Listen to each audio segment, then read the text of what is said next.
Bien, estamos de regreso, esto es el plato del día. Hay que ponerlo en su puesto. 12:49 minutos de la tarde, gracias por la sintonía. Bueno, en el día de ayer dábamos la información de las medidas de coerción que se han ido variando en los últimos tiempos, y una de las que más nos llamaba la atención era de Adán Cáceres, del Ay, el pobrecito. y de la pastora Rosy Guzmán y de su hijo. Y un grupo grande de personas Tanner Flete, que salieron y que justo cuando salen, pasa que nos dicen que no tienen el dinero para pagar el porcentaje que deben de pagar, porque la fianza se estipula en un monto, pero lo que se paga es un porcentaje. Un 10%, sí. Entonces que ellos estaban a la espera, en algunos casos, de que se les recolectara el dinero. En el caso de la pastora Rosy ya pasó y en el caso de Adán Cáceres, pues acaba de ocurrir. Nos acabamos de enterar de que saldrá en la próxima, ya pagó y saldrá en la próxima horas. El pastor. Miren, el pastor, sí, él pastoreaba.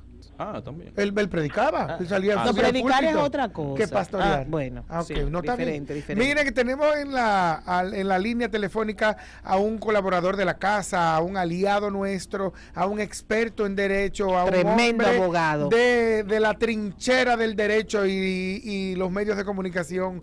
El señor Félix Portes. Don Félix, ¿cómo está usted? Doctor Félix Portes, ¿cómo está usted?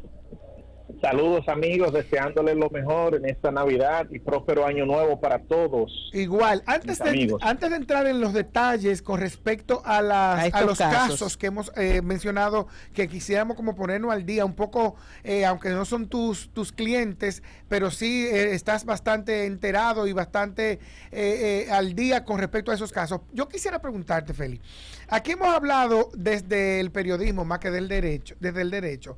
Pero mira, primero recuerda lo que yo te dije de mantequilla y de honguito, mira lo que pasó. Tal cual, pasó tal cual, estamos bien asesorados, una realidad. Pero hay una parte que yo quisiera tratarte, y es con respecto a las variaciones de medida de coerción por vencimiento de plazos. Una primera pregunta: cuando venció el plazo y hay que variarme la medida de coerción, ¿yo me voy para mi casa sin ninguna otra medida de coerción, o me pueden mandar para mi casa a preso, arresto domiciliario o con un grillete? Porque eso es otra medida de coerción. Porque hay libertad bajo fianza, que la gente se mueve sin ningún tipo de limitación. ¿Qué es lo que dice la ley que procede? Mira, la pregunta tuya es una pregunta muy interesante, porque es una discusión que se tiene en el ámbito judicial entre abogados, jueces y fiscales, de la forma en que nosotros, en que la mayoría de los jueces ven esta situación es la siguiente.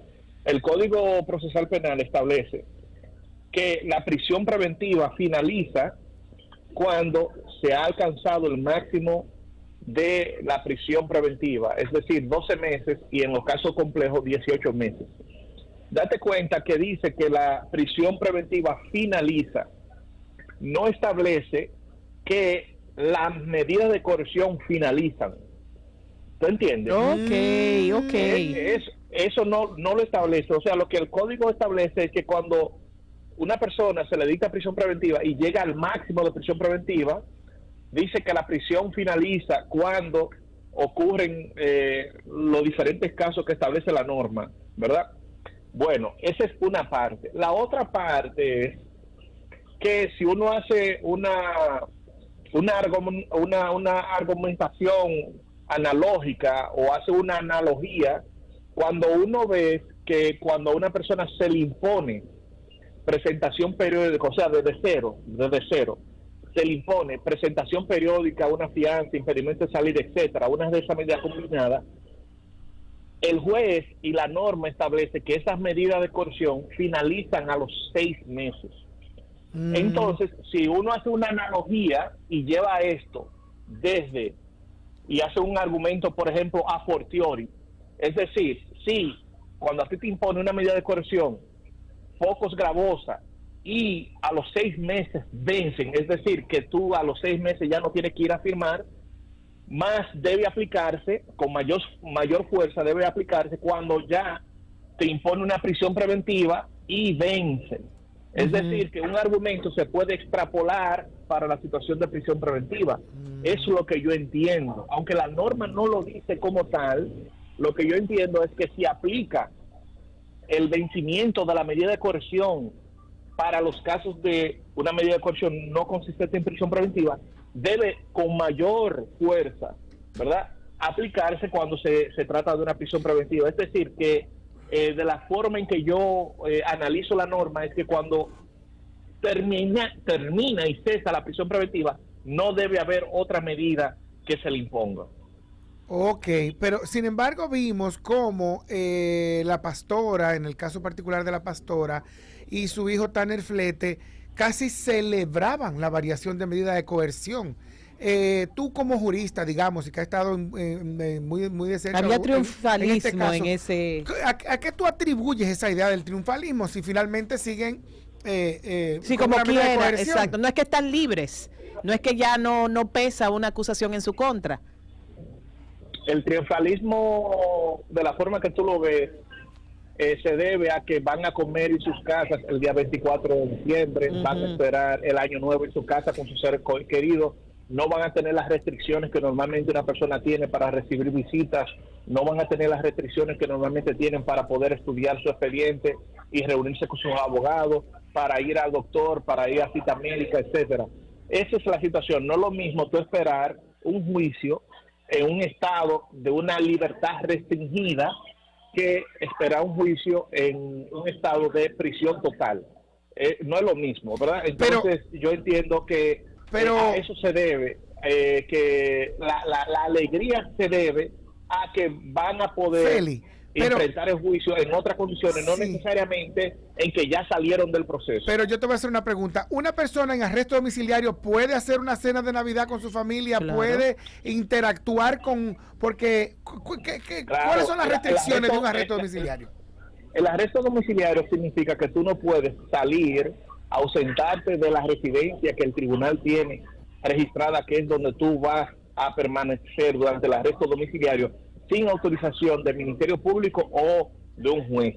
Solamente tú puedes ausentarte de la vivienda con una autorización previa del Ministerio Público o del juez para situaciones pero puede entrar y salir todo el mundo. Es que todo el mundo no tiene medida de coerción. No, quiero decir, a la casa donde hay una persona. No. Claro, lo que pasa es que quien tiene la medida de coerción eres tú, no los hijos tuyos, no la madre tuya, no los abuelos tuyos, no los amigos tuyos, no los hermanos de la iglesia. El único compromiso es que ella no salga. Es ella la que no puede salir, ni su ¿verdad? hijo. Exactamente, cualquier persona que se le haya dispuesto un arresto domiciliario no puede salir de la residencia. Y no solamente esto, si ustedes saben que en este caso también se impuso grillete electrónico. ¿Qué es un grillete electrónico? Básicamente es un GPS que se le pone a una persona que le deja saber al Ministerio Público si esa persona se trasladó del punto A al punto B, cuándo, cómo, la fecha. Y eso también podría lograr Doctor que Portes, el Ministerio Público varíe la medida de coerción o solicite que la persona vuelva a prisión de nuevo. Doctor Portes, y con respecto al oficio, a lo que cada persona ejerce, ¿existe la posibilidad para una persona que está bajo esa medida de coerción con arresto domiciliario de trabajar, por ejemplo, trabajar remoto? Pero y lo pregunto porque, por ejemplo, si fuera una persona que cometió fraude, porque bregaba con dinero y le dicen usted no puede trabajar, no puede volver a montar su esquema fraudulento. No, desde tú quieres decir, no puede volver a su empresa 314. No puede volver a trabajar, no puede volver a hacer, puede hacer las labores que estaba haciendo antes de la medida de coerción.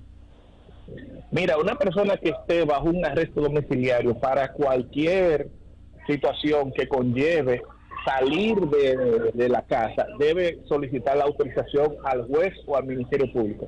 Con relación al aspecto laboral, ninguna medida, ya sea arresto domiciliario, ya sea una medida de coerción no privativa de libertad, es decir, fianza, etcétera, que la persona esté normal en la calle. O sea, ninguna Félix, medida autoriza, ¿verdad?, al imputado a delinquir. ninguna medida. Félix, si la pastora... Es como, por ejemplo, ustedes no tienen ninguna medida de coerción. Gracias a Dios. Pero ustedes tampoco tienen el permiso de delinquir. Es decir, que eso aplica para todos. Para Poco todos. importa si la persona tiene una medida de coerción o no. Félix, si la pastora se pone mala, enferma de gravedad a las 4 de la madrugada, ¿tiene que esperar que el Ministerio Público le autorice? No, puede salir, o sea, ser llevada, o cualquier persona que esté bajo un arresto domiciliario puede salir. Entonces lo que el protocolo establece es que la persona que se hace garante, o la misma persona, entonces comunique a la autoridad, es decir, al Ministerio Público, de esa situación, y obviamente esa situación luego tiene que ser registrada en el sentido de que haya un ingreso en una emergencia de una clínica, y que haya una justificación. Pero sí, esa persona puede, obviamente, la salud está primero, así como puede recibir atención y emergencia dentro de un penal, más podría recibirlo si está en un arresto domiciliario. Eso no tiene nada que ver. Lo que hay que sí es notificar de manera inmediata a la autoridad, ¿verdad? Inmediata, que en este caso es las personas encargadas del medio libre del sistema penitenciario, de que está sucediendo esa situación. Y normalmente lo que ocurre es que la gente del medio libre, es decir, el departamento del medio libre, lo que hace es, si usted dice, mira, yo voy a ir a la clínica Abreu, lo que ellos hacen es que normalmente manda a un agente del medio libre a acompañarte a la clínica Abreu o a supervisar que realmente la situación se dio. Estamos conversando con el doctor Félix Portes, abogado del Número del País.